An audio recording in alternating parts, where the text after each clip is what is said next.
Hello to everyone. This video is a little different than my usual videos and also is about books that I have read over the past few months, and I would like to give my suggestion whether to read or not if you are into books, if you want to read these books.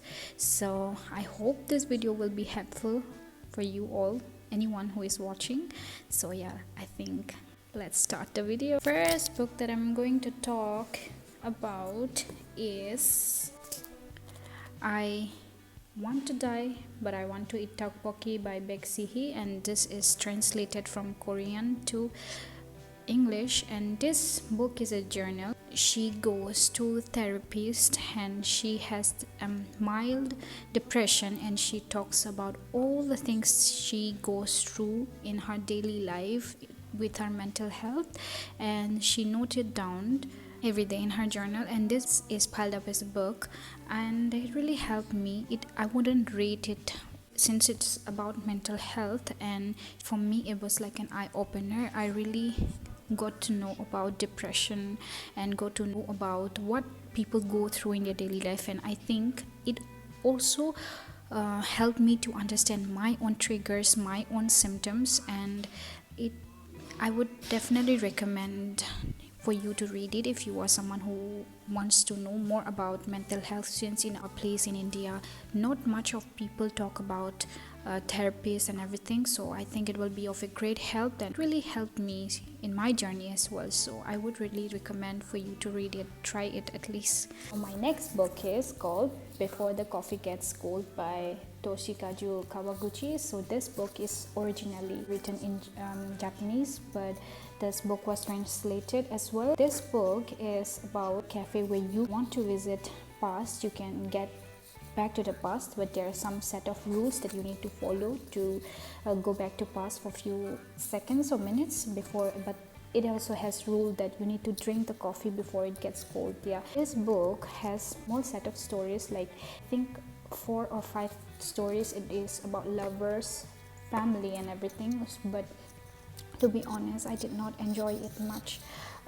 It was kind of repetitive, but yeah, it's just short book. It contains only, I think, 210, more than like that much small book this is. So quick read. It was a quick read, but I wouldn't recommend it, but it wasn't that bad, so I would rate this book really like 2.5. I think it took me almost a month to complete this video, even though it was short one, but yeah. So my next book will be The Rose of Sebastopol by Catherine McMahon. And this book, I was not reading it. I had it for so long, but I did not pick it up because I think I was in like a reading slump and not quite in right mindset to read this book. But this book, I enjoyed it. So this book is about a Crimean War, so which takes place in 1854 in Russia, and where a girl called Mariella Lingwood and her cousin goes to the war, and her fiance goes to the war to like serve, and this cousin, she gets missing. They cannot get to her. So this book particularly follows a type of mystery. So yeah, I enjoyed this book thoroughly while I was reading it. It was good because it was like back in 1854, so the scenario and then everything in that era was very quite enjoyable. But ending is what I did not enjoy, because this ending left me like in a cliffhanger. I did not figure out what actually happened because I was so into this book and really wanted to know what happened in the end, but this book did not satisfy me with the ending. So yeah, this book was like 3.5 for me.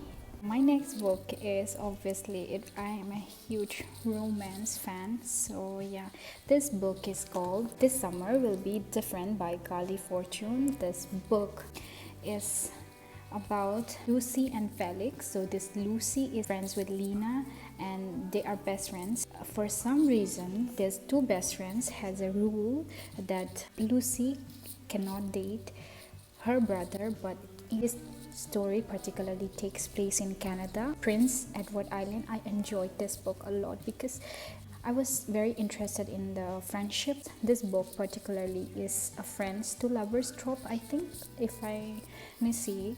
So this book I enjoyed the place a lot because I am a huge and with an E fan. Of course, the show. I did not read the book because it is quite expensive, so I have yet to read that book. But and I'm in love with Anne's story and the place. So this Green Gables, it gives a lot of insight about Green Gables and Canada and that island. I really enjoyed it. The lighthouse and everything. The scenario was good. The story gets better after the middle part.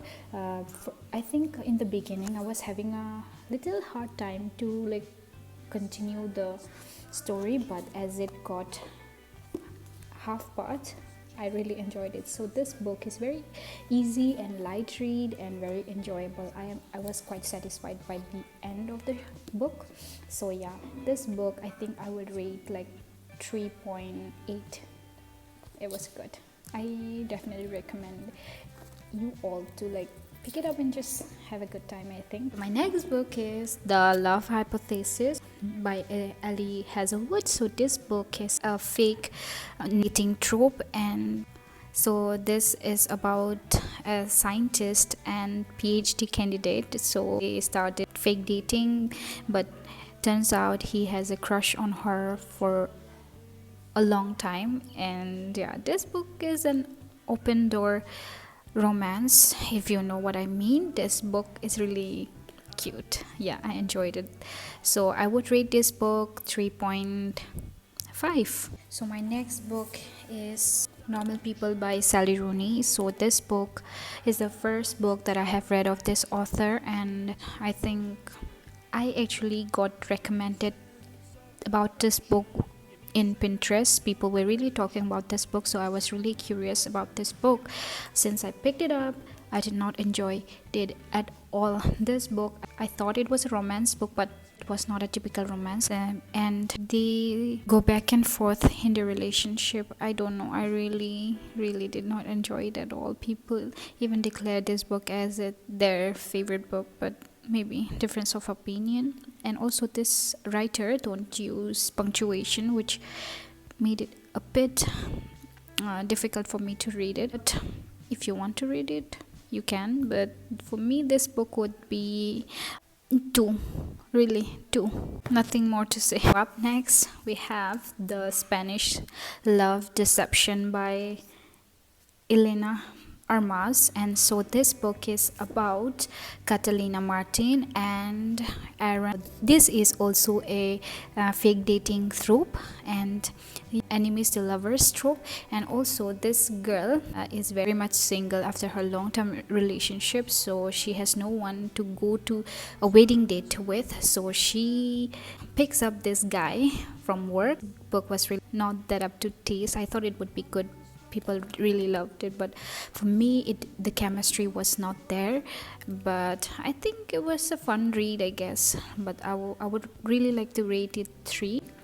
Last book that we have is my favorite book, The American Roommates Experiment by Elena Armas as well. So this book is the spin-off book of the Spanish Love Deception. The Spanish Love Deception is about Catalina, and she has a best friend called Rosie, and they live in New York. And so this book is a spin-off about Rosie. This book was a typical friends to lovers friend, and this guy, Lucas Martin, is a cousin of her best friend. And so this is a very cute story. So this girl, Rosie, her apartment broke, and so since Catalina and Aaron were not in town, so she went to her best friend's apartment to live for a few days because she had nowhere to go. But this